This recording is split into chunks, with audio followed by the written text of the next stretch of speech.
What is up? Starting the stream off with a sub. Thank you so much for that. How are we doing guys? How are we doing tonight, guys? Welcome to 4 Geeks by Geeks, a place where geeks come to geek out. As always, I am your Monday night Geek Out Sesh host, Boser. How are we doing? Hi, John. I know all the talk is about this atrocity on my face. I look like Frankenstein or something, and you can see that my style is now crooked. I've lost some feeling in this lip, but honestly, I am okay. Everyone was so concerned. I thought I'd put it on the story today just so that all of you were ready, so that tonight, right at this moment, wouldn't be the first time that you saw it. It's fine.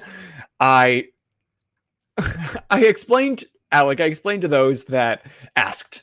So for those who don't know, I had a run-in with a really good dog this weekend. It was a fluke. He just nipped me, and that's what 15 stitches later look like. But I'm okay. I might talk kind of funny. It's still a little swollen. It's still healing, but nothing's going to stop a good Geek Out Sesh, especially with our guest tonight. I am really excited for our guest geek tonight. If you don't know him, you're about to know all about him.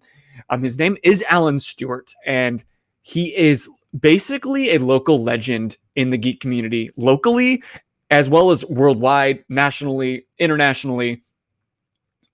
And so we're going to get to know him in depth. But first, I want to know, go ahead, hit that command, QOTD, and find out.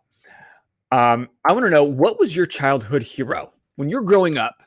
And Alan, I know you can hear me. You just can't see, or I just can't see you. But I'm going to ask you this as soon as you come in, is I want to know who your childhood hero was, because I know that you've got to meet so many throughout your life. Who was it when you first started? Code Lyoko is your childhood hero. Sure. That Ulrich, that starts. Or Odd. See, I know their names, Alec. I just don't like the show. Especially when I smile with closing my teeth. You can see it. Whatever. It's just my new crooked smile, and I like it. What's Yumi's last name? Okay, this is not Test Boser on shows he doesn't like time. My childhood hero, actually strange enough, was two actors, Jim Carrey and Robin Williams. Growing up on the recess on the schoolyard, I would just quote all of Jim Carrey's lines from The Mask and Ace Ventura because I thought he was so funny, and I thought people would like me because I was funny. Turns out it's not quite the same coming from a third grader as from Jim Carrey. So it didn't work for me, but I've always admired his acting style, and I think it has actually played a big part in my life. Oceana says the Blue Power Ranger and Spider-Man. How you thought I was going to say Spider-Man? I love that. Why are those your go-tos? Is it just numb? Actually, all of this area that was sewn back on, I have no feeling. I probably may never have feeling there. But who needs feeling right there? I can take a punch later and I'll feel nothing. I probably don't want to get a punch there right now. IRL1 says, John, oh, it moved. There's been an update. It used to come over here. Now it's over there. For in real life ones, Jim Henson was one for me, and Julie Andrews was another. Good picks. Good picks. Wait, I wonder if that's going to happen every time. That's new with the banner moving like that. But I'm really curious to find out a certain special someone's hero of their childhood. Let me introduce you to none other than the man who has a massive, incredibly dense comic book collection, comic book memorabilia, movie memorabilia. He's got some of the coolest things I've ever seen from actual movies. I'm not going to tell him. I'm going to let him tell all about him. He has a museum. He is the founder and director of our very own local Hall of Heroes comic book convention. Please give the warmest of welcome to the one, the only, Alan Stewart. Hey, Tanner. Thanks for having me on the show tonight. Glad to be here. What is going on? Man, you got a Comic-Con. Lots is going on. Comic-Con's this weekend. I got lots going on. I know. And you decided to bum around on the internet with us. Oh, absolutely. Well, thank you so much for taking the time. I know this may not be quite like any other interview you have in your life, but hopefully it's you'd be fun. surprised. I've done hundreds of interviews. Cool. Your show's not original, Boser. Cool. Nice. But I got to know, who was your childhood hero when you were growing up? I tell you what, I've got 3 that were like I always wanted to meet, and I've actually got to work with and meet all 3 of like my top ones. So I've been very, very blessed with that. And so my first one was Stan Lee. I got to work and film with him because 2 episodes of his Superfan series about 10 years ago was filmed at Hall of Heroes at the original location. And that's and this past Friday, we just filmed our 10th national television show that we're going to be on, but I can't tell what it is. So that'll be coming out next year. But Stan Lee is the one that put us on the national map with his Superfan television series about 10 years ago. So really, I got to meet him, but got to work and film with him. And the coolest thing, if you get on our website and look at, on our media section, you'll be able to see both of the episodes.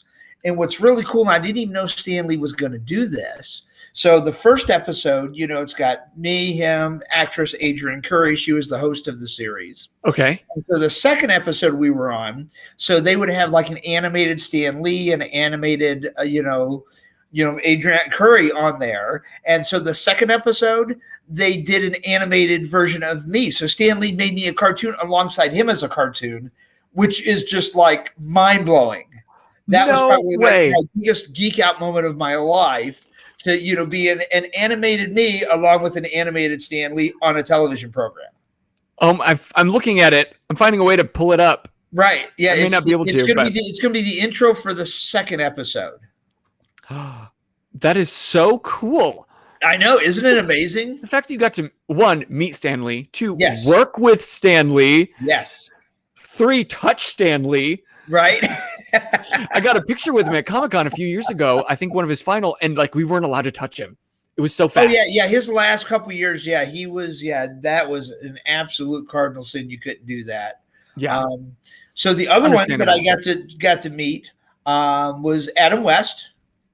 Was my other one. No way. Yep, got to meet Adam a couple of times over the years, and then it was like one of his last public appearances about a year before he had passed in Washington D.C. He was at AwesomeCon, and they asked me to come out because we had his personal Batman costume, and so we brought that out. So I got to work with him a little bit at that con that weekend, which was fantastic. Wait, pause. You said you have Adam West's personal Batman costume. Yes, you didn't know that? That's like one of the big draws for our museum. I've seen pictures, but I never knew if it was the actual or replica or what. What it is there's 2 costumes of Adam West. One screen used, and the other one is his personal one that he wore at public appearances for 20 years. That's the one we own. So the one we own is the one he would have worn the most. That is so cool. But yeah, those are the only 2 authentic costumes out there, and we have one of them. And then my third one. Okay, my third one is probably the greatest story. I mean, it maybe even tops the Stan Lee. William Cat, Greatest American Hero. Oh my God! Because he's actually been to the museum. Yeah, because we had him here at Comic-Con a few years ago. And Bill and we have his costume as well that he wore on the show. And Bill was such an amazing guy. To just kind of give you an idea, I was like 10 when Greatest American Hero came out in like 1980. So big geek out moment for me. I love the show. And first time we did like the panel, first time I met him, I've actually done panels with him. I worked with him in a couple of Comic-Cons. So first time was Grand Rapids, probably 5-6 years ago. And they actually brought him in as a thank you to me, because I've done a lot of work for them over the years. So they actually brought him in because I've always wanted to meet him. So Mark, that runs Grand Rapids, a good friend of mine, he'll be at our con this weekend. But so he brought in William Cat, and he set my booth right across from his. And I did his panel like on Sunday, and I think he thought I was like a weird stalker boy, because it was like weird. Because normally, Right. Well, I've worked with a lot of celebrities over the years doing like panels and things for different Comic-Cons. So I'm usually very comfortable with them. But the three that I just mentioned are the only times I've actually geeked out. And those are choices that make sense. Obviously, who's not going to geek out with Adam West or Stan Lee, right? Wimcat's a little different. Some people may not get that one, but for me, it was like a big deal. Yeah, for me, it was a big deal. And so what we did is we started the panel on stage, and people that know the show, they know about the suit and how he lost the instruction booklet and everything, and that's why he had all the problems flying and crashing into things and stuff, if you remember the show. So what they came out with, like a DVD set with like a replica instruction booklet. So I had this in my suit jacket. So we sat down, get ready to start the panel for the audience, and I turned to Bill and I say, hey, we found something you lost a long time ago, and I pull out the instruction book, and the audience just loved it. They thought that was just fantastic. So that's how I like to do panels with the celebrities. Do something different, a nice icebreaker, or to make it personable, and and people love that. And so it was great. So then we started out with that, just that nice icebreaker. And then I kind of talked about how much I love the show, how much it meant to me when I was 10. And this is the kind of guy Bill is. He got up from his chair and walked over and just gave me a big bear hug as I'm talking about how much the show meant to me. That's the kind of guy he is. And I love that. So, like, you've been to plenty of Comic-Cons where for like 25 years. Absolutely. Yeah. But not every celebrity, especially like a piece of history like him, would do that. Oh, I absolutely. Think that means a lot. Bill's great. Amazing. He's real personable. And that's what I try to do. Like the guests we bring into town here locally for the Hall of Heroes Con are either people that I've worked with previously, or I at least know by reputation that they're great with the fans. I don't bring anybody in that's like an asshat. I bring guests in that are good. The people that come out kind of going to have a good experience with them. And for 4 years we've been doing this, we've only had one negative, and that was when we had Lori Petty in 2 years ago. Oh, okay. We had some problems with her. She wasn't real personable. Yeah. But yeah, it happens. You're not going to hit a home run every time. But I love that. I've talked to several people at Hall of Heroes Comic-Con, which we'll get really deep into what's going on this coming weekend. We'll wind the clock first. Cool stuff, yeah. But I've heard so many people like this just feels like home. Like this is my favorite con because it's literally just a bunch of geeks joining together. There's like no ego. Everyone's here as family. And I just love the feeling of being here. And that's true. That is, we are, and I tell you what, another con that's very similar to ours that's like that, that's family friendly, it's great, is the Grand Rapids Comic-Con. Oh, okay. And my friend Mark that runs that one, I have based a lot of things on the Hall of Heroes Con that we've done based on that, because I worked with them for several years and I still do. Okay. And I've taken a lot of successful things I've seen Mark do with his con and I've brought it here. That's another, if you really like the feel and everything of our con, Grand Rapids is very similar to how ours is ran. And that's not far. It's not. It's 2 hours straight shot up 131. Easy drive. Yeah. Alec Yellow wants to know, do you know the WonderCon people in California? I do not. Sorry, Alec. No connection here. But let's rewind the clock a bit, because there's so much I want to know about you and your life and how you got to be where you are. Okay. So go back to that childhood when you were looking up to all of your heroes. How old were you when you first really started like geeking out loud? I started, my dad started buying me comic books around age 8. And I would watch, in the mid 70s, I would watch the Batman television series after school. So I'd come home, watch Batman, the old school Adam West Batman. Oh, yeah. Saturday mornings, get my cereal, watching Super Friends. That's kind of where it started with me was the Batman 60s and Super Friends cartoons. That's where, it really kind of started with me. And then comic books I started getting into at age 8. My dad started buying me comic books, the standard Marvel, DC. Kind of started with that. And then it just kind of escalated from there. And then when I got old enough to, I had 2 paper routes at the Elkhart Truth as a kid to support my comic book habit. And local people might remember the book stack downtown. I had 2 paper routes at Old Farm Apartments, in the early 80s. And I would, get my paper money. I would, ride my bike 4 miles to downtown Elkhart to the book stack on Lexington. They had quarter boxes, and I would spend $20 and walk out of there with a big brown grocery bag of like 100 comic books every month out of my paper route money. Oh my God. And then you had to lug that home. Yep, I did. I'm one-handed on the bike and holding the bag of comics for dear life. Back in my day, I rode my bike 20 miles.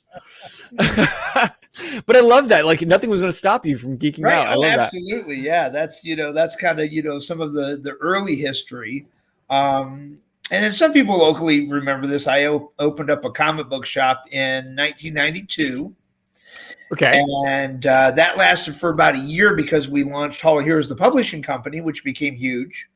And we ended up becoming one of the top 5 small press comic book companies in the country in the 90s.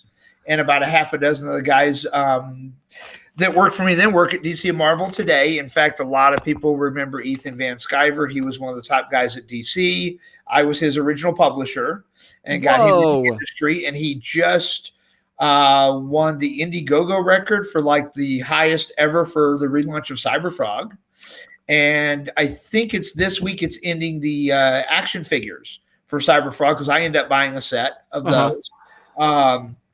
And then, Trent Kanuga, he was doing Creed. He actually did Ghost Rider for a while for Marvel. Okay. But for the last 10 years, he's been doing video games. So he's one of the artists on the World of Warcraft games. Oh, amazing. Yeah. He started working for me when he was 15. He was a, young kid. Matt Martin did Snowman. He did Vortex previous to that. He's done some DC work as well. Okay. And that all came...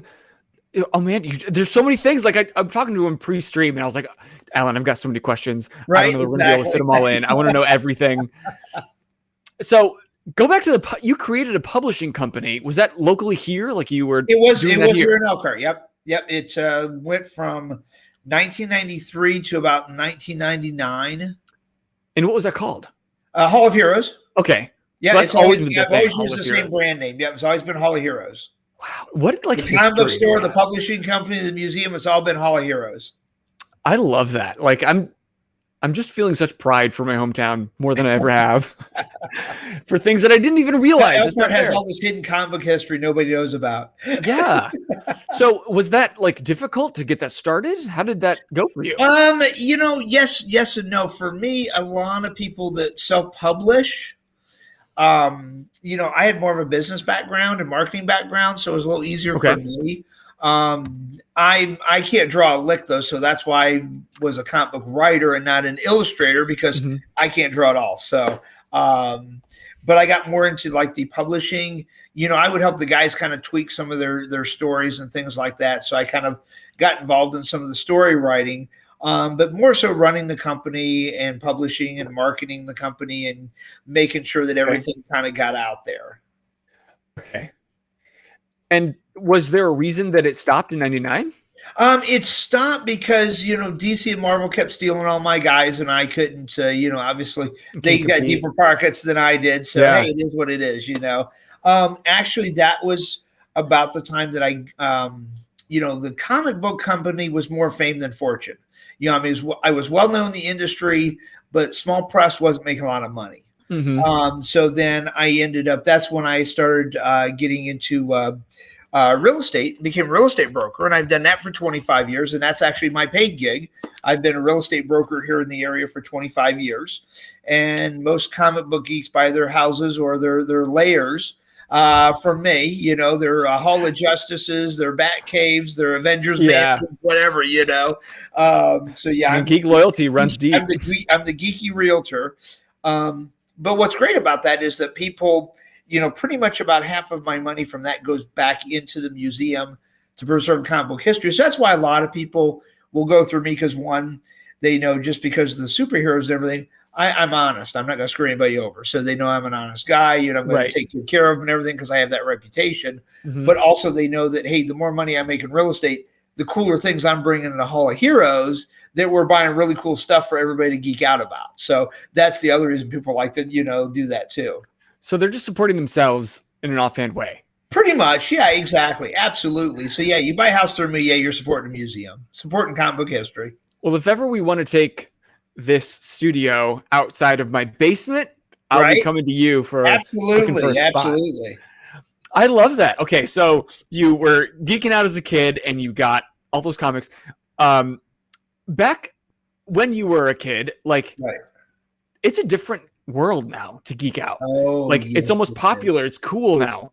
But what was it like when you were? When I grew up, it was not like that at all. It was not like that when I grew up. I mean, it was, a lot of my friends that collected, they were like in the closet.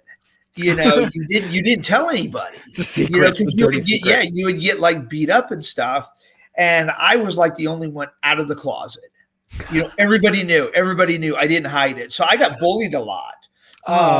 In fact, and people have met me, they know I'm a little shorter of stature. I'm only like 5'5". But it was, that's how I ended up, because I got bullied a lot. I started like learning martial arts. And then I ended up going into the Army and being a fitness instructor. And then in the 90s, when they were auditioning for the role of Robin, I actually auditioned and made it to the final 5 before I got beat out by Chris O'Donnell. Just short, dark hair, looked the role. But I do all my own stunts because I knew martial arts. So that's how I got so far into the audition process. What? You were almost Robin? That was my almost biggest claim to fame. That's okay. Your legacy is going to beat that anyway. But We'll see. That is so cool. So then you've worked in the film industry. Well, almost, not really. I mean, we've been on 10 national TV shows. So I've worked on other shows, film crews. I've done some behind the scenes work. I've done some work with the props department on Arrow.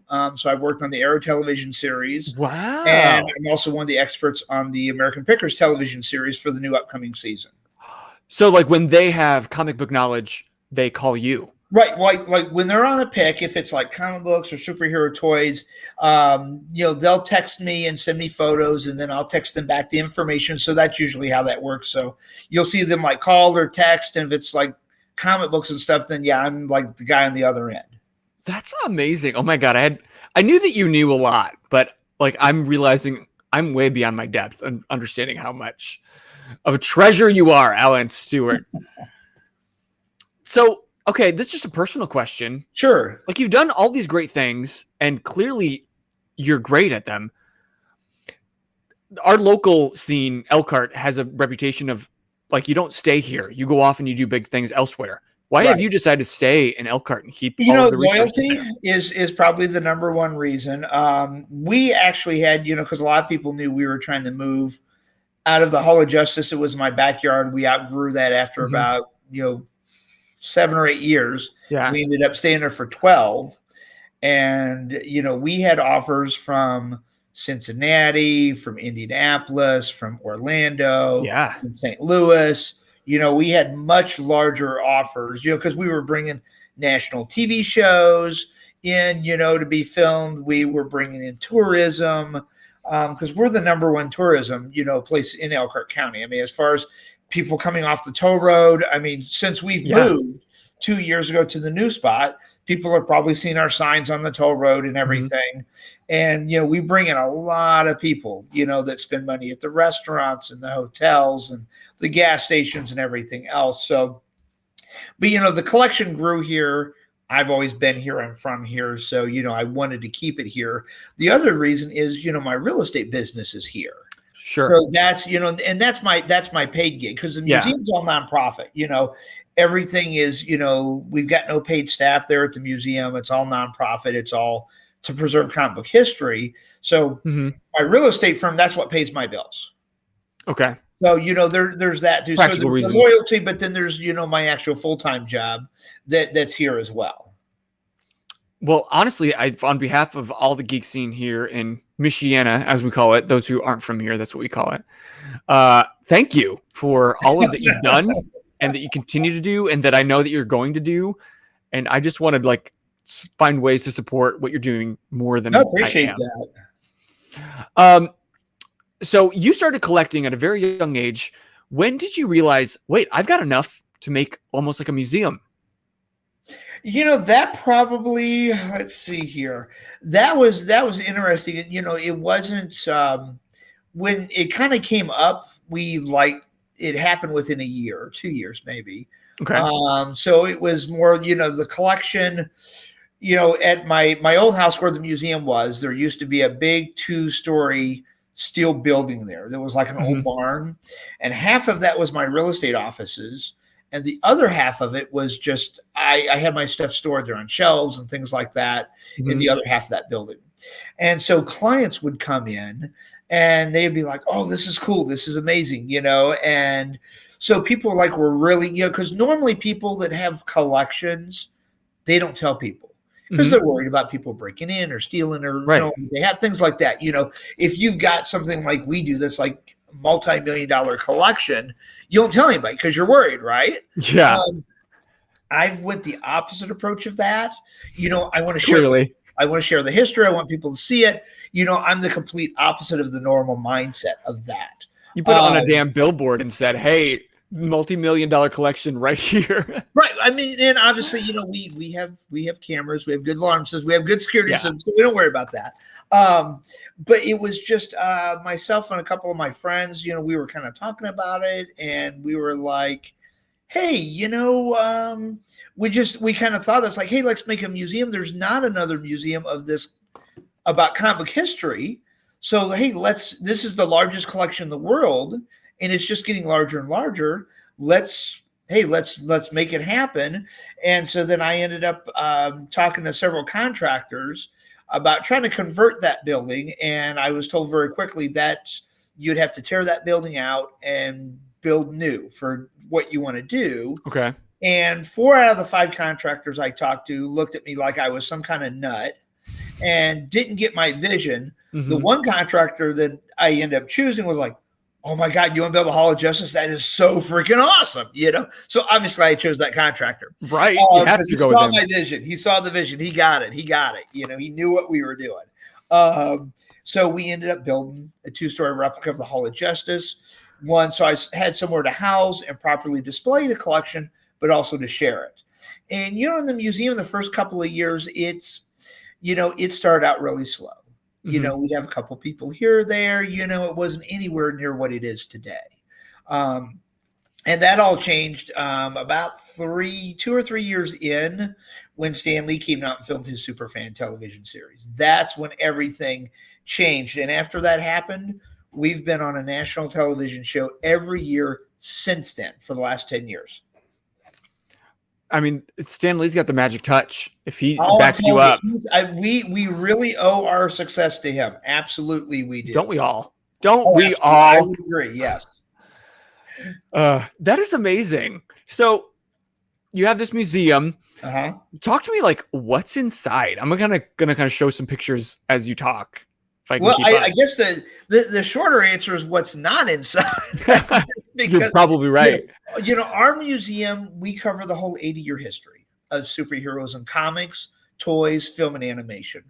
Our collection consists of over 65,000 comic books, over 10,000 toys, movie props, and over 100 pieces of original art, which is original comic book pages, as well as original animation cells. We have a very large Saturday morning cartoons exhibit that has the original animation cells of cartoons from the 1960s, 70s, 80s, and 90s. So for the whole 40-year history.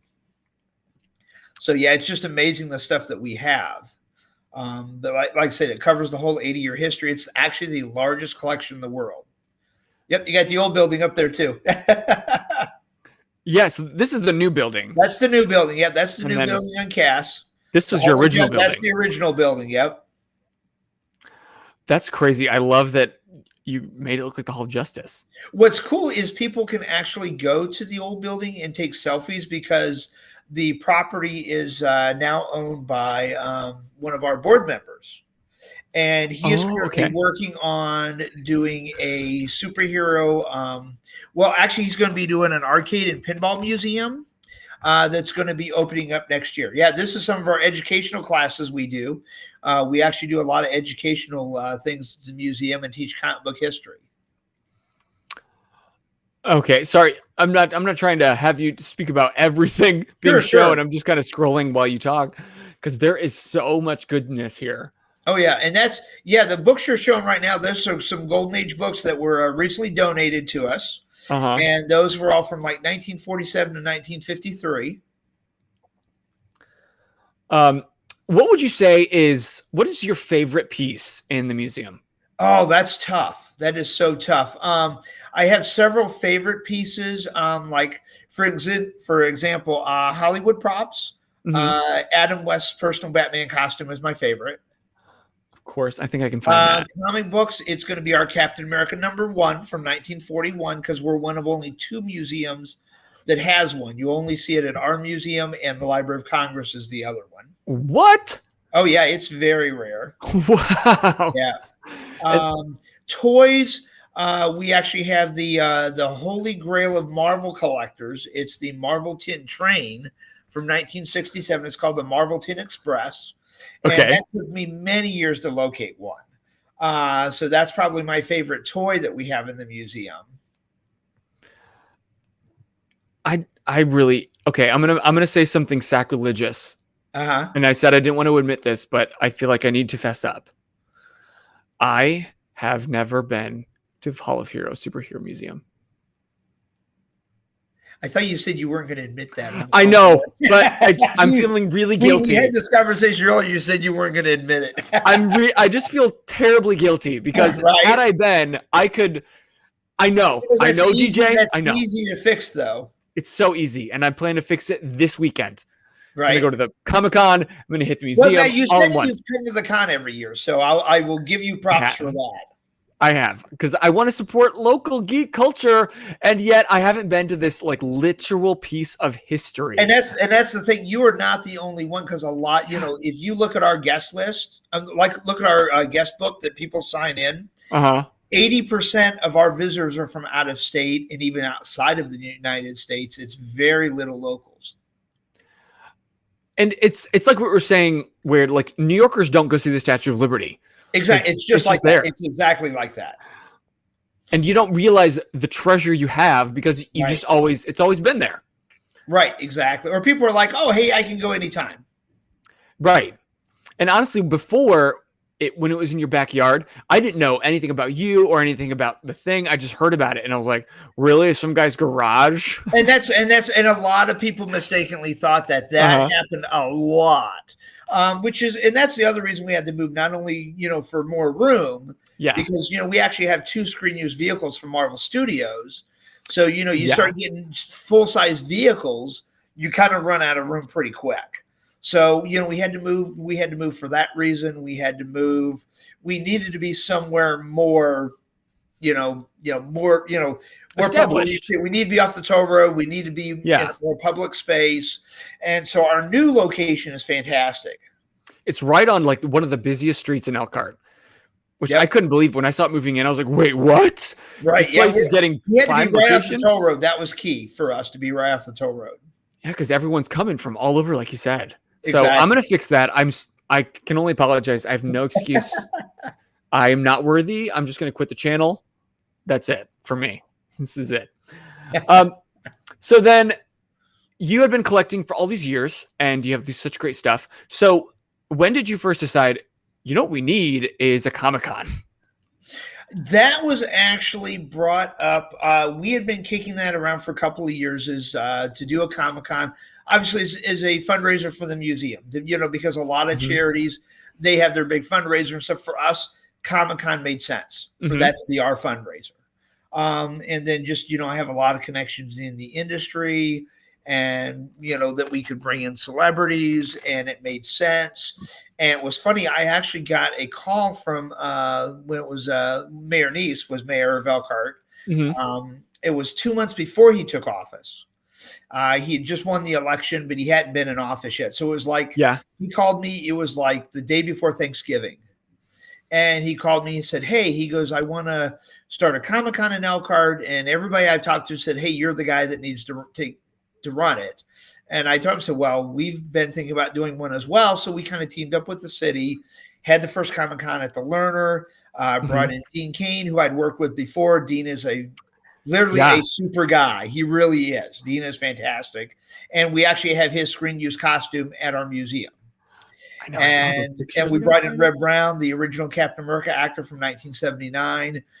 Reb and I are dear friends. He's actually been to the museum several times. In fact, he was just here a few months ago in May when we were celebrating Captain America's 80th anniversary this year. And we brought Reb in and we dedicated Alan Bellman's desk, who was a dear friend of ours. He was Stan Lee's personal artist in the 40s and 50s. Yeah. And he was actually an honorary board member of ours. And we actually have his drawing desk. He passed away a year ago at age 95, but he was the oldest living comic book artist at the time when he had passed. That's nuts. So, I mean, that's the kind of history that we try to, promote and preserve. I mean, someone's got to. And that's the thing. Yeah. It's just, I felt very passionate about that, about preserving that history and also using it as an educational resource. Yeah, there's Alan right there in the center, and probably remember some of these other guys. Jackson Boswick, the original Shazam, actually shipped from the Flash, is in that photo. A couple of guys from Hanna-Barbera there. Tom Cook, Phil Ortiz, he worked on the Simpsons. Yeah. So yeah, a very colorful cast in that photo. It's just crazy. Like the amount of history and memories and like all that we have to owe these people in this one photo is insane. Oh, I haven't liked the picture. Sorry, Alec. There you go. I'm not showing my own Facebook in the future. This is outing me as a bad person. Is he asking if I'm 57? I'm not sure what he's asking. Is he 5'7"? Oh, Alan Bellman. 5'7"? Is Alan Bellman? Oh, Alan Bellman. No. Alan was probably about 5'3", 5'4", because I'm only 5'5", 5'6". Okay. No. Oh, so no, he meant you. Are you? Oh, me? No. I'm about 5'5", 5'6". Depends on if I'm being honest or not. If I'm being honest, I say 5'5", but I usually tell people I'm 5'6". Sure. Because that one extra inch, there's a lot. I have to. My girlfriend's about 5'8", so. Oh, okay. Amazon women, we both have similar tastes. Yes, yeah, there you go. My wife's about 5'9". Oh, there you go. Nice. Legs for days. But talk to me about Holly Heroes Comic-Con. So this is it would have been 4th year in a row. It would have been 5, but we I lost count. Yeah. This is our 4th actual con, but this year would have been our 5th had it not been for COVID. Okay. Because we had to cancel last year and it was so sad. Yep. We rescheduled 3 different times. Now, oh God. Now we're here. We're on the eve this week. We finally made it. So what kind of goodness can we expect to see? We've got a great guest lineup. We have Adrian Paul, Highlander, and what's really cool, he doesn't do this all the time, but occasionally he will do a 5-hour sword fighting class. He'll offer this opportunity. It's 5 hours on Sunday, limited to only 50 people, and you get to spend 5 hours learning sword fighting from Highlander himself. And it's an amazing opportunity. But yeah, if you get on the Hall Heroes Con website, you can find the link to sign up for that, because that's directly with his people to sign up for that. And I don't know if it's sold out yet. You got to sign up in advance for that because they ship you the katana ahead of time. So you can't sign up for this at Comic-Con. You've got to do it ahead of time. So if someone's interested in doing that, you need to get online and do it like now. Okay, so we have celebrity guests. That's for autograph and photos. Yep. Cosplay guests. And if you want to meet Adrian Paul and you're not doing the sword fighting class, Saturday's the best day to do that because he will not be at the con much on Sunday because the sword fighting class will be going on in the other building. Oh, okay. So if you're not doing the sword fighting class and you want to meet Adrian Paul, definitely come Saturday because he won't be at the booth. I think maybe 1 hour possibly on Sunday. Other than that, it's the sword fighting class with those that have signed up. Okay, so you were saying it's here I'm seeing there you can sign up for the autograph and photo. Where'd you say you could sign up for the let's sword see practice? here. Someone is I asking. know we've posted it a couple of times because it's not through our site. Okay, So if you get on like the cons Facebook site and go back maybe about 2 weeks, you'll see some of we posted it a couple of times because the link is directly to his people. Got it. Okay, it's just so kind you'll of have something to just he's kind of doing. go back through some of the posts on Facebook, and you'll see the post about that, and that'll there it is right there. Here you go. That's it. That's the link right there that you've got to go back and get on there. Okay, I'm putting that here in the chat, so now you've all got it, at least to the post. I wish I could do it, but I'm going to be obviously working all weekend. I can't do it, but I'm so jealous of those that get to do it because that is going to be such an amazing experience. My girlfriend actually bought two, one for her best friend and one for her son. And so they're doing it, but yeah, she can't do it. I can't do it because we're going to be working. Of course. I've seen you running around these cons. I've heard great things about Adrian, Paul. I've never met him, but I know other people that have said that he is just an amazing guest. And then who's this DJ? Who's this? I think this is actually a guy in our chat right now, DGF Heroes. I believe this is his cosplay, if I'm not too mistaken. It's Murioku. I think that's Ryan Downer. I know a lot of these guys. Ryan's in there. Yep, Ryan's definitely in there. Yeah, that's DJ. Look, I was scrolling through. I was like, hey, I know that guy. There you go. So what else you got going on this weekend? Talk about all this great stuff. Jones coming in. Sam Jones, obviously most people know him as Flash Gordon. And then this kind of dates me a little, but I remember seeing the 1980 Flash Gordon movie at the drive-in in Goshen. Amazing. That dates me. I remember seeing that movie when it first came out at the drive-in. And Sam, of course, has been in Ted 2. And I've actually had several conversations with Sam. Super nice guy. I know he's going to be great with the fans. People are going to have a great experience meeting Sam. John Ratzenberger, same thing. John I've heard he is just an absolute delight with fans. So we've got, John Ratzberger coming in.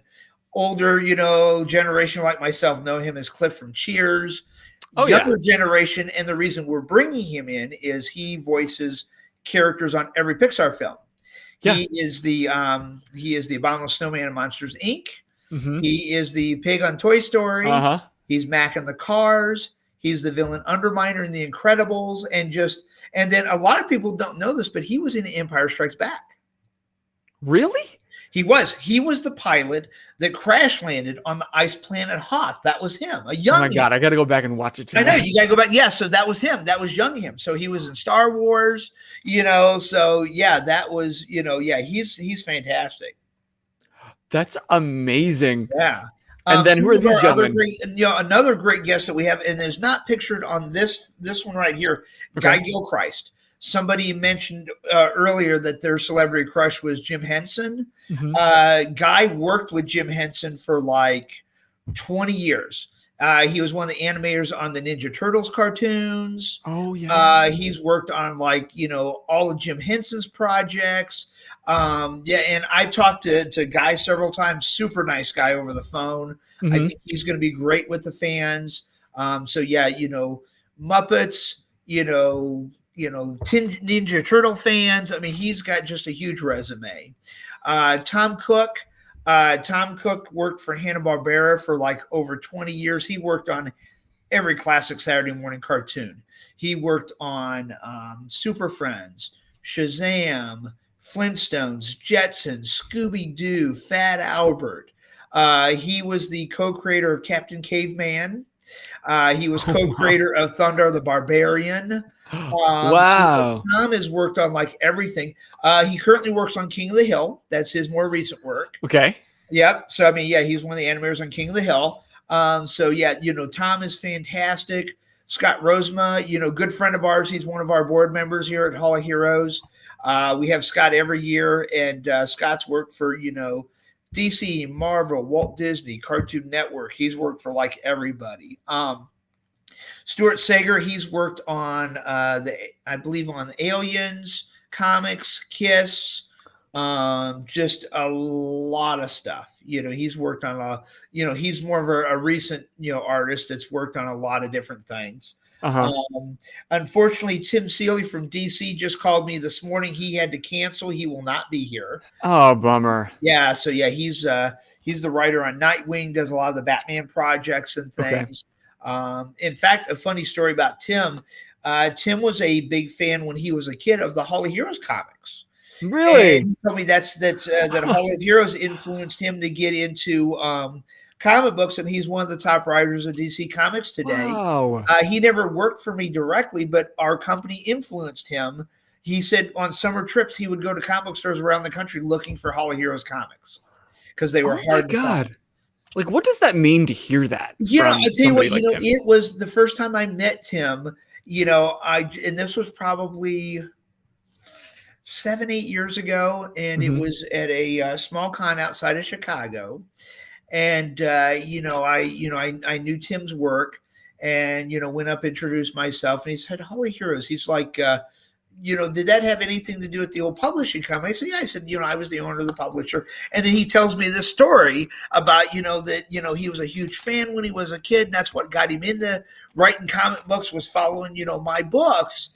And that's just amazing when I hear those things, and when you've been in the industry for a long time, you start hearing these stories, these stories that you've influenced people. You've done this, you've done that. You've helped them, you've inspired them, and that really means a lot to me. That's like a legacy type of thing, and that's what I want to be known for, is the legacy, preserving the history, preserving the legacy of guys like Alan Bellman, because everybody knows Stan Lee, everybody knows Jack Kirby, everybody knows those names, but there were hundreds of artists out there, like Alan Bellman, that, isn't a common household name. And I want to make sure people know those guys as well. Sid Shores, he was the second Captain America artist that took over after Simon and Kirby left to go to DC during World War II. I know his daughter. She has sent us a couple of his original pages that we have on exhibit at the museum.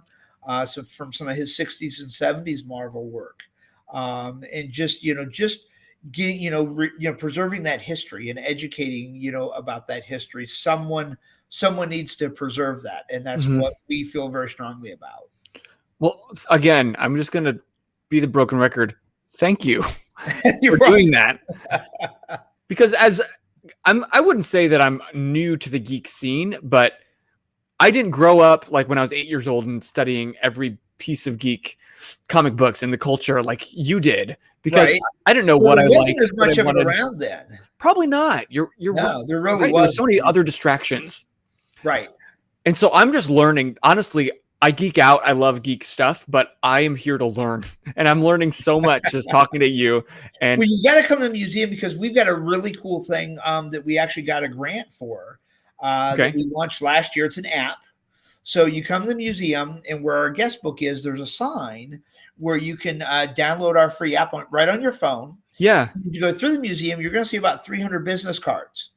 And on the card, it's going to give you a brief description of that item, but there's a number on there. So then you just go into the app and go to our lookup screen, put in the number you see on each card, and it pulls up the entire history of that item right on your phone. I was just about to say, I need a guide. Yeah, you learn cool things, and like some really cool things. Like we got a piece in a couple years ago. It's like the rarest Batman item, but it's really funny though. It's got it's the rarest Batman toy, but it's there's a list that came out on the internet several years ago, like the top 10 most inappropriate toys of all time. And this Batman toy is one of those 10 toys.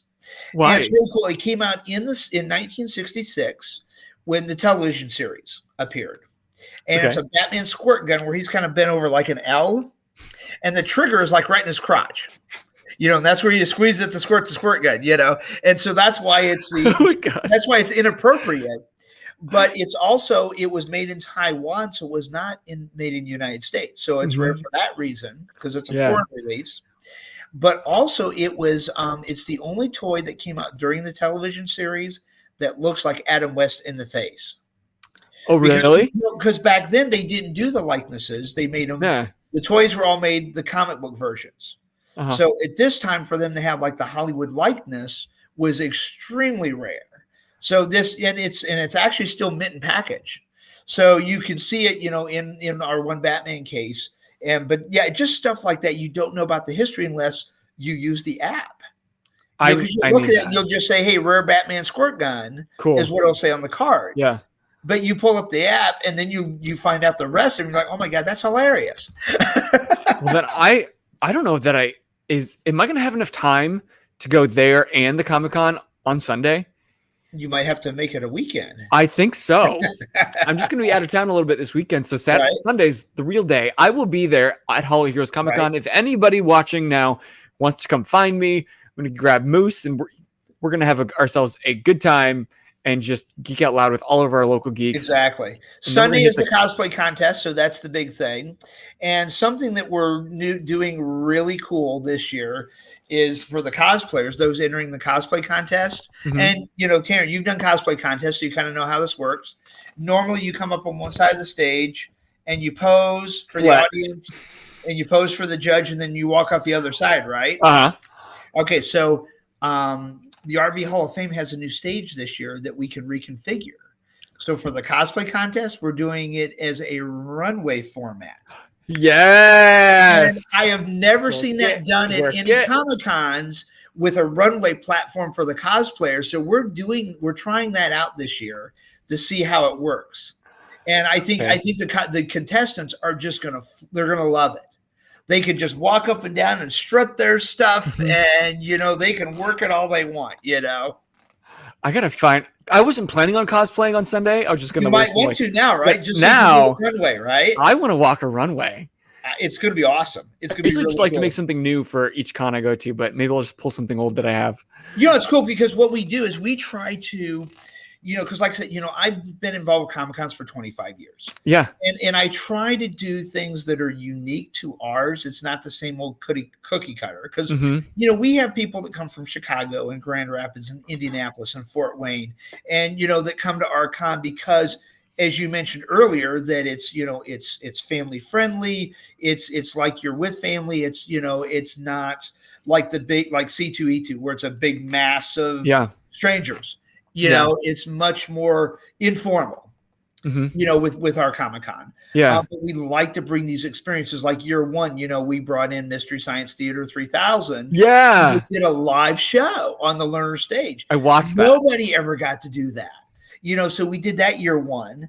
And then, this year, we've got the Adrian Paul sword fighting class. That's so unique and cool. We're doing the runway, for the cosplay contest. That's unique. But yeah, it's gonna be fantastic. And you always have a D&D one shot. Is that happening again with the guests? We are not doing that this year. Okay. Yeah, we've done it a couple of years, but yeah, we're not doing that this year. Oh, we are doing something else that's different. We are doing a superhero comedy show. Is that on Saturday or Sunday? That is, you know what? I need to look at the schedule here and I'll tell you. That is going to be Saturday. Yep, Saturday at 5. Okay. Oh, God. All right. Somebody's got a question about the con weapons. Yes, we will be doing weapon checks. We will have the colored zip ties for weapons. We do not allow metal blades, though. Just for everyone's safety, of course, and that's pretty standard practice there. Oh, somebody's asking whose line is it type comedy show? Yes, that is exactly how it's going to be done. Oh my God. Yep. I'm so pissed. I'm going to be getting home a little bit later on Saturday, so I think I'm going to miss it. But I've always looked forward it's actually our judges, our cosplay judges that are doing the comedy show. Who are your cosplay judges? Envy the Green Fairy. Yes, we love Envy. Yep, we love Mia. She's fantastic. Michael Wilson, Night Mage. He is like the best cosplayer in the world. Oh my God, we love Michael. Well, and I tell you that's why I wanted to do it because Michael is so funny, and I tell you what, he's every time I'm on a con with him, we always go out for dinner and drinks and. And he's funny, drunk or sober. I'm telling you, that dude is just hilarious. No matter. Oh my God, what. I'm gonna get drunk with all of you. Oh, it's fun. We have a good time. And then Space Ghost, Seamus Smith from Grand Rapids is our other judge. Yep, that's their Seamus right there. Oh, so he's going to be funny, of course.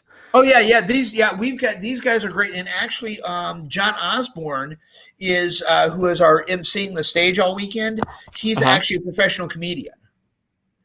So it'll be he and the cosplayers doing this comedy show together, and I might get up for a couple of rounds as well. You know, I can't stay up for an hour, but I'll probably come up there for a little fun as well. You better. Oh my God. And that's what I just love about these con is it's literally just like Envy. I would talk to her once and she just said it feels like family. When you come to Hall of Heroes, it's just family. She helps out with a lot of our events. And actually it's funny, a lot of people know her more as her Wonder Woman cosplay because she has like a dozen different Wonder Woman costumes. And the funny thing is the first time I met her, I was emceeing the cosplay contest at Grand Rapids, and it was like the first time she did a Wonder Woman, and she come up, and so I'm like calling each of the contestants up. I've got the list and stuff. I'm up on stage, and then she comes up, and it says Wonder Woman on my paper, but she's dressed in the Diana Prince costume. So I was a little confused for a second. She came up, and have you ever seen a breakaway costume? Yeah. Okay, so she did the spin and broke away. It was one like the old Linda Carter TV show when she would spin the bright light, and then she's Wonder Woman, right? Okay, so Mia did this, and and I'm on stage, and I'm like, there's 2,000 people in the audience, and I'm like, holy shit! I got the mic right away, and I see this, I'm like, holy shit, this is awesome! And then everybody heard me like drop that, Yeah. I was like, that's how I met her, and that's how impressed I was. And so then afterwards, I kind of caught up with her, and I said, hey, we would love to start working with you, having you come out to the museum. And then she started doing stuff with the museum, and that, really, kind of helped her reputation, being connected to the museum. And now she judges, other cosplayers and stuff. And she's a lot of fun. She's great. Oh my God, you're getting me so jazzed for this weekend. Oh yeah, absolutely. No, it's great. It was terrible having to miss last year. I hadn't done a con in like a year and a half. And it was funny. My last con was Grand Rapids in November of 2019. And then my first con back was 2 weeks ago at Grand Rapids. I was back at Grand Rapids. Full circle. Yeah. So it was like, it was kind of like full circle. And then now ours this weekend.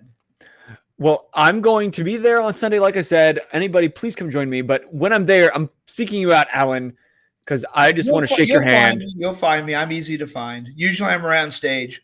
Can I get a couple fan questions to you? Sure. We've got some. We may not have time for all of them because some of these are kind of deep. But in your opinion, what's the most underrated hero in DC and or Marvel? The most underrated hero? Yeah. Oh, man. I would say Zatanna. Really? Oh, yeah. I mean, she is so powerful. Interesting. I mean, a lot of people love her in cosplayer. Oh, yeah. I've seen some amazing Zatanna cosplays. The fishnets are the best version to go with. Oh, yeah. She looks great. Definitely, yeah. Okay. What about in the Marvel side? Marvel side underrated. Not anybody that springs to mind right away. Alex says Squirrel Girl. Squirrel Girl is just I think it's weird. I think they've overrated her actually. And before she starts throwing stones at me, well, they've done stories like where she takes out Dr. Doom and like the big heavies and like, come on, really, Squirrel? There's no way, I mean, so it's like I think she's going to be overrated a little bit. The other extreme. Alex has rocks ready. Unless you've mentioned it already, have you mentioned the oldest piece in your museum? The oldest piece, we actually have the first superhero toy. It's the Superman wooden doll. It came out in 1939. And we're one of only 2 museums that has one. And it's kind of a creepy piece because, it's creepy because, if you know the story of like the George Reeves, the Superman from the 50s, that there's the whole mystique. Was he murdered? Was it suicide? Okay. Whatever. So again, this is mid 50s, right? Mm-hmm. Okay. This wooden Superman doll from 1939 looks like him in the face, which is 15 years before. And yeah. So they hand carved it. Yeah, the wooden dolls were hand carved. Yep, because it was from the 30s. But so yeah, that's a little creepy if you kind of look at that history and you look at that piece and you're like, that looks like George Reeves. That's a little creepy, That's weird. Somebody had a dream and a prophecy. Right? Yeah, they you just knew. Never know. Or maybe somebody had the doll and they cast him because he looked like that toy that they had when they were younger. That could be how it was connected. True. Maybe. Who knows, he has that Whittler to thank. He's got that square jaw. He's got the classic Superman square jaw. He does. Well, I had a square jaw once. Okay, this one is about your work with Arrow. Yes. So this is from our fan Oceana. She knows all about you. Okay. I actually met her in person at your last Comic-Con. Okay. I was dressed as Prompto and she was a chocobo, and I said, "Can I ride you?" And she looked so uncomfortable. And now we're friends. So that's how it works out. Nice. But she said, my question is, they could have went so the wrong way. Yeah, she looked. Right? She wasn't sure which way to take it. My friends are like, "Boser, just let's walk away. Let's walk away." Right. Anyway, her question is, was there a lot of pressure when you got your contract to work with Arrow? Because I believe he was a prop consultant, and depending on NDAs, has he been asked, or did he try to work on other shows or movies outside of Arrow, now or in the past? Actually, there was no contract. I was not paid by the show. What happened is, and this is kind of funny, it's the props department is all ran by ladies. So they found me online, and this would have been before the last season when they did the Elseworlds crossover, when they introduced Batwoman. Okay. So the part that I consulted on was the Arkham scenes when they were doing Arkham Asylum. Mm-hmm. So the ladies from the props department actually just called me up and said, "Hey, they were asking me about, to help them find like a Riddler cane and a Mr. Freeze gun and Bane's mask for props, or if they should use the movie version or the comic book version." And I told them, of course, use the comic book version because that's what the fans are gonna, love the most. Right. So they would just call me up occasionally. So, I wasn't like contracted officially with them, but their props department would call me for advice and guidance and things like that. So, I claim that, and it's true, but there's no contract or paid or anything like that. They would just call me for, and consult. How do all these ladies have your number? I'm easy to find online. You throw a rock online, you'll find Ellen Stewart. Right, exactly. Yeah. You throw a comic book. All you got to do is Google, comic book superhero museum. I mean, we're the only one that comes up. So that's so funny. And I have a correction. Sorry, Oceana. Apparently, she was Prompto also, but oh, nice. I didn't realize it. I'm sorry. I'm not as big as a fan as you, apparently, Oceana. Well, cool. Okay. Well, you've answered a lot of questions. I think I've wrung you dry. But I'm ready to play a game. How do you feel about it? Sure. If you guys have any other further questions for Alan after the stream, make sure that you either come to Holy Heroes Comic-Con this weekend, Saturday and Sunday, at the RV Hall of Fame in Elkhart, Indiana, or you can find him through their Facebook. You said that Facebook's the best place to get in touch with you. Facebook is the best. That's what we keep the most updated. Yeah, as far as like events, like, we've got Comic-Con this weekend. Mm-hmm. October, we have our Hall of Villains haunted house. Which you put haunted house inside the museum? We do a super villain themed haunted house at the museum every October. It's the third weekend in October, Friday and Saturday night. Okay. We change everything to black lights and spook it up. And then we have usually about 20 professional cosplayers there as different villains. And then we actually have at the museum, we actually have a private party room, that people can, rent for birthday parties. We also use it for like our educational programs and things like that. And for this event, we changed it to a dungeon, and we have a couple of superhero cosplayers that are captives. So then the kids come through and they get to pick a side. They get to choose good or evil. So if they choose to dress up as a hero, they can try to help the heroes escape from the villains. Or they can dress up as a villain and help torture the heroes along with the villains. And then the villains hand out candy to the kids and stuff as they go through and stuff. And we have a couple of animatronics. We have like a Professor Pig from Batman. And we're trying to get a gentleman ghost right now that I found, like a Victorian style ghost animatronic that would be just like the gentleman ghost. Okay. The Society comics. So I'm trying to track one of those down for this year. Interesting. So you're just making little sadists at a young age. Well, DJ is ready to help if you need it. We're always looking for volunteers, for cosplayer volunteers. Absolutely. We'll be, after Comic-Con, we'll start posting about Hall of Villains. Okay. So then on Facebook's the best way to reach out and talk about that. Absolutely. Great. Well, that's fun. I actually do Joker for that. That's the one time a year I get to cosplay. Why only one? Cosplay anytime you want. It's your Comic-Con. I'm so busy. Comic-Con I can't because I'm busy doing, Comic-Con I can't. Yeah. And then sometimes we do a lot of charity events, and I do Captain America for some of those. But the Joker is the one I have the most fun with, because I dress up as like classic comic Joker, but I do the voice and mannerisms. I do Beetlejuice. Ooh. But you see, that's a great Joker. Yeah. Yeah, and that's how I do it. And people recognize it when people come through, because I've done it for like 12 years now. Every year in October I've done it. So I kind of have it down pretty well. And so, people are like, they recognize that, the Beetlejuice voice. I actually can get the voice pretty close. I bet I can hear like the timbre in your voice already. Yeah. Well, it's funny. So kind of going back to the Robin thing.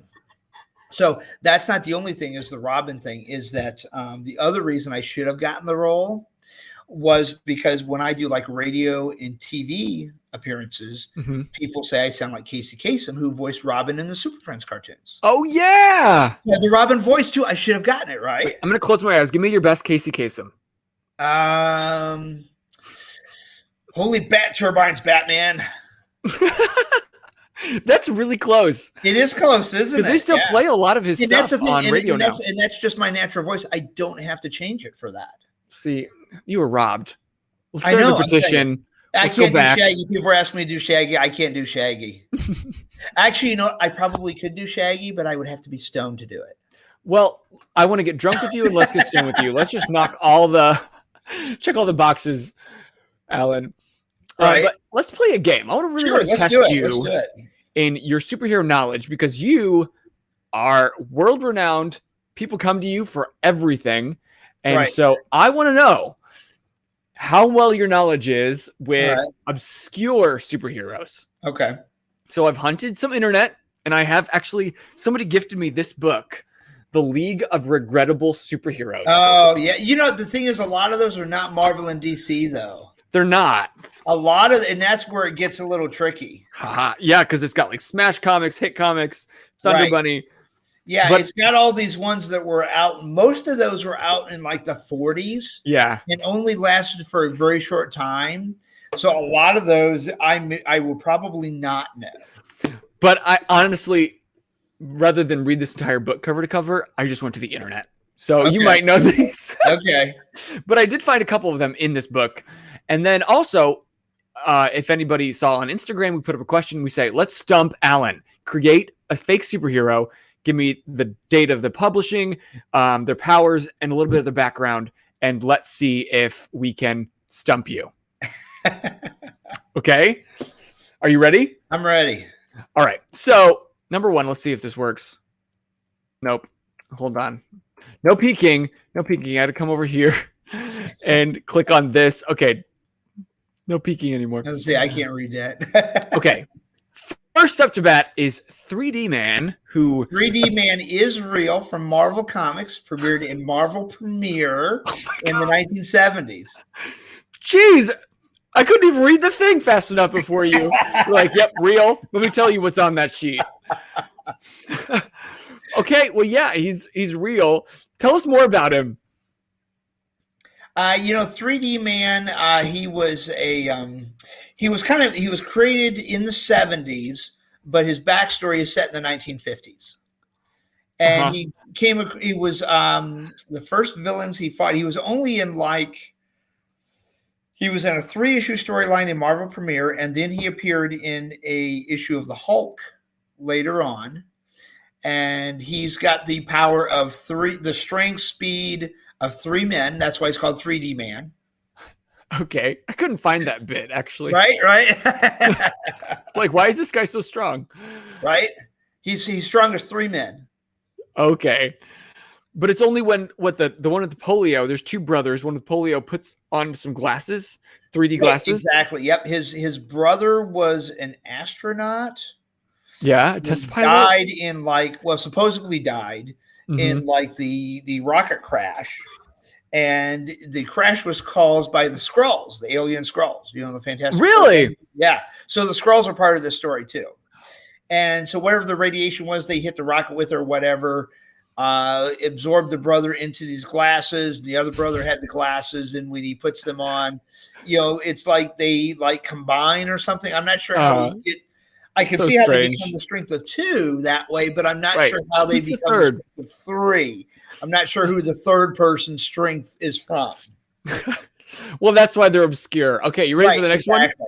There's little holes in the story there. Okay, that's not the button I want. I want this button. All right, Bolt. He debuted in 1994. He's got the power of electricity manipulation. He's got a younger brother, Lightning Lad, and an older brother who's Lightning Lord. But he only had 5 issues. Real or fake? I believe that's fake. Why do you say fake? Because I am not familiar with that one. Because if Alan Stewart hasn't heard of him, then obviously he's all fake. Right. Woo-hoo. All right. I'm batting 1,000 out so far. You are. Oh, my God. I really want to stump you. I should have made these harder. Okay. Bolt I had to think about, because here's the thing. There was a Bolt character that came out in the 80s, and his father's name was Lightning Man, and it was an independent comic book. So that's where I had to think for just a second when you had the brothers with the names and everything. I'm like, okay, no, that's fake. It's not the one I'm thinking of. But there is a Bolt character that came out. I can't remember the publishing company, but it was in the 80s. It was an independent. That was from our Alec. He created that. Okay. I should have. He actually pulled some almost real stuff in there, so it threw me for just a second. You got it for a second. Right. Let's see if we can get you for 2 seconds. Ready? Here's number 3. Next up to bat is Skate Man, who debuted in 1983. The power is roller skates and rage. He was a roller derby star whose brother was killed during a roller derby bout, and Skate Man dons his trusty 4 wheels and scarf and fights baddies with vengeance. That's fake. He says fake. What do you say, chat? Me writing a whole essay on it. Blah, blah, blah, blah, blah. So Alan says fake. Guess what, Alan? He's real. Is he real? I've never heard of Skate Man. He's real. I have never heard of Skate Man. It's actually, hold on, I have it right here. Oh, is it in that book? It's not in the book, actually. I found it online. Okay. But he is way back in one of the most obscure. Skate Man appeared only once, Skate Man #1, November 1983, in Pacific Comics. Okay. Yeah, I've never heard of Skate Man. But once you've read the story, you can't forget it. Written and drawn by Neil Adams. Skate Man tells the story of Neil Adams drew that. Okay. Yeah. Okay. Of Billy Moon, an aimless Vietnam veteran who becomes a roller derby star. But when he hits his friend Jack during a match, his friend, a wheel breaks and Jack snaps his neck and loses his life. I'm writing this down because if Neil drew that, I've got to find that comic book now. Yeah. I'm going to be getting on eBay after we're done and finding the Skate Man comic book. Well, see, I'm glad that you can learn something too. Pacific Comics. Yeah. 1983. Skate Man #1. He had 1 comic. Skate Man #1. All right. I've got to add that to the museum's library just because you stumped me with it. Yes. And I need to say on the card in the app, stumped by Boser on 4 Geeks by Geeks on August 30th. All right, here we go. Let's see if we can stump you again. All right. Ryder the Masked Bandit. Debuted in 1954. Power, cunning gunslinger of the Wild West. After nearly dying in the desert, he is visited by a Native American spirit who gives him a magic gun that never misses. I'm going to say real on that one. Okay, let's see. What do you say, chat? Real or fake? It is. Fake. Oh, really? Oh. You know, they had so many Western characters in the 50s. I don't know all of them. And yeah, that was an easy one to fake me out on. I think Oceana, she's got your number because she knew all about your publishing company and she knew about your work on Arrow. And so I think she knows just enough to get some truth in there to fake you out. Yeah, that was good because there was, like Black Ryder, there was Master Ryder, there was a bunch of them that used the Ryder name. So that was a good one. You got me good with that one. I was almost afraid because I was scrolling through your photos. I saw Ryder and I was like, oh shit, did I mess this up? Did she give me a real one? Because I said he was fake. Right. Woo! All right, so you're 2-2, Alan. All right. Ooh, man, that's not good for me. You're doing so much better than I would, so you should be proud. All right, fifth up to bat, Lunch Lad. Debuted 1974. Power, throws explosive lunch meats. After falling in a vat of mystery meat during lunch, Ned takes vengeance upon his bullies as Lunch Lad. Okay, so I've never heard of Lunch Lad. I'm going to say it's fake, but it's so goofy, it could possibly be real. I'm going to say fake, though. After reading through some of these in the book and online, like, there are some ridiculous. There are some ridiculous ones out there. There really are. So Alan says fake, and it is. You got it. All right, I'm back in the lead again. That was a suggestion from our Instagram followers, who actually was our guest last week. That was Old Fashioned Nerd. He gave that one. Right. All right. So now you're 3-2. I mean, they're writing good backstories on these, though. I like these. They all sound legit, though. Right. Well, again, after reading some of these, I was like, oh, you can write literally anything and it makes sense. Absolutely. Well, you got 80 years of history. Mm-hmm. And, all these obscure, characters and things that are out there. So, yeah, absolutely. Okay. Here you go. You're 3-2. You got 5 more. Okay. Arm Fall Off Boy. That is real. I've heard of him. Excuse me. Let me finish reading the slide, sir. I was excited. I knew one right away. Yes, he's real. He's 1989. He detaches an arm and uses it as a club. He was rejected from the Legion of Superheroes during tryouts. He also throws it as a boomerang. Okay, I take umbrage with that. He throws it as a boomerang too. But if he detaches it, how does it stay stiff as a boomerang shape? That I don't know. It would just be a big wiggly arm. I am not a doctor. He was like, what I read was it was like a joke appearance, and he had that one tiny bit. Right. You're too good. You're too good. See, okay, now you're. I have heard of this one. DC and Marvel. If you got DC or Marvel characters, I'm gonna probably get all of those. It's the independents are where you're gonna get me. Well, I didn't look up enough to even find out who is who. I'm just like, oh, that one sounds crazy. Okay. Let's do that one. Okay, next up, you're what? 4 and 3? No, 4 and 2. No, 4 and 2. 4 and 2. Okay, here you go. Herbie the Fat Fury. He debuted in 1958. He's a large-round kid who wears a plunger on his head, and he gets powers by sucking on lollipops. All right. I've not heard of this character, so I'm going to go with fake, but it's so goofy it could be real, just like the other one. But I'm going to say fake. What do you say, chat? Real or fake? Guess what? He is real. Oh, I've never heard of him. He's real. Let me see what comic he's from. He's from that same website I found. It's like 20 most obscure superheroes that only true nerds will recognize. I don't think anybody's going to recognize Herbie the Fat Fury.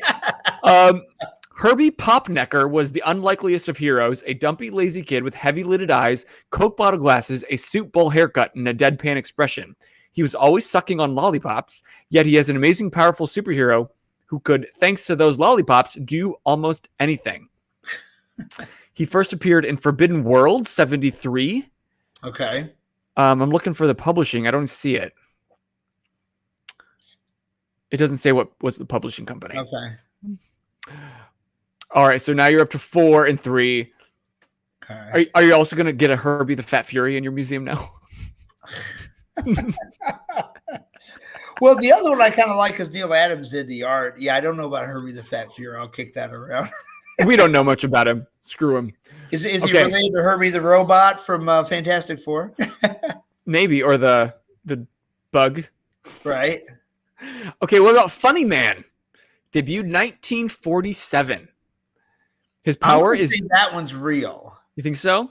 He's got the power of comedic props, and he was originally a clown who accidentally takes out a real crook during what he thought was just a scene, but he decides to continue to fight crime. That sounds real. I don't know for sure on this one, so this is a guess, but I'm going to say it's real. Well, Jeff sits, your hope is right. He's real. Right. He's real. I think that's the oldest one on my list. Okay. 47. Yeah, he was a clown. He thought he was a scene. He took out a crook, and then he's like, hey, I could keep doing this. Oh, yeah. Okay, so what's he up to? 5 and 3. Thank you, Alec. He's our scorekeeper. Nice. We've got 2 more then. All right. You're still in the green. Right. So I only need to get one of the next 2 right, and I'm good. You're good. Yeah. Okay, here you go. Penultimate. Oh, I got to click the right thing. Cilia. Debuted 1988. He's got the power to create rapid growth of body hair and can then control it. During a clinical study of a new hair growth product, Clyde Oblinger had a bad reaction and can now control the growth of all the hair throughout his body, using it as tentacles to bring justice.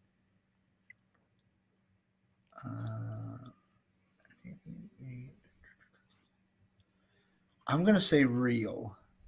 Real. What do you say, chat? I don't know for sure. I'm a little extra proud of this one because I created it myself. Oh, man. Yes, I got Alan. You did. I tell you, you did a really good job of writing the backstory because the backstory made it sound, the details were there. That's where you got me. The details were there. Oh, Alec's bitter because I didn't add as many details. You didn't give me as many details, Alec. I got it. Okay, so you're still what? Now you're 5 and 4. 5 and 4. Okay, right. So I got to get even. I got to get this one. Okay, here you go. Last one. Normal Man. Debuted 1983. The power is he's the only one on the planet with no I have heard powers. He's real. You've heard of Norm L, who was sent to a different planet by his parents where everyone has powers except him? Yep, he's real. You sound very confident. Are you sure? I am. I've heard of this one, yeah. And Alec already chalked it up, 6'4". You're right! He is real. Oh, man, you're too good. Actually, I think I did terrible. I would have thought I would have missed maybe 1, 2 at the most. You guys got me good with this. Yeah, it was. Yeah, I expected I would have done a lot better. I think you missed a couple real ones that were real, but you missed a couple because our people are creative. Oh yeah, absolutely. Okay, Alec needs you to know, just for his sake, this is the entire backstory that I was supposed to put. But then you had enough stuff about a twin that you didn't go into, so I just cut her out, Alec. Right. It was too much. I didn't understand it. Alan. Well, sometimes you got to be careful because, like, where Alice got this, the Bolt one, if he gave me enough information here that, 1994, it had 89 issues. If something had 89 issues, I would have heard of it. So that would have told me fake right there. So you got to be careful getting too detailed. See, you can't fool the master. You just got to be careful. You got to have that fine line, and the ones that got me had that. We're just all good liars. Make it sound real, but not too much information where I would have totally caught it was fake. Right. Well, if anything, that game did nothing for your reputation in my eyes.